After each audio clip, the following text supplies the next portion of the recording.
ఆడవాళ్ళకి ఇష్టమైనది ఏంటి అని మగాళ్ళని అడిగితే ఒకడేమో బంగారం అని అంటారు.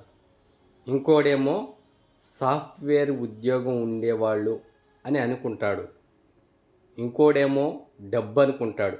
ఇంకోడేమో పలుకుబడి అనుకుంటాడు. ఇలా ఎన్నో రకాలు మగాళ్ళు అనుకోవడమే కానీ, నిజానికి ఆడవాళ్ళకి ఇష్టమైనది ఏదైనా ఉంది అంటే, అది మగాళ్ళపై అధికారం చెలాయించడం మాత్రమే.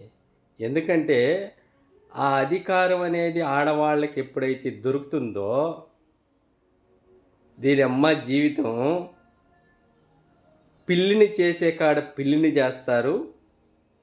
పులిని చేసే కాడ పులిని కూడా తయారు చేసే శక్తి ఒక ఆడవాళ్ళకే ఉంది కాబట్టే, ఆడవాళ్ళకి ఇష్టమైంది మగాళ్ళపై అధికారం చెలాయించడం మాత్రమే. అందుకే ఆడవారు ఆడించువారు.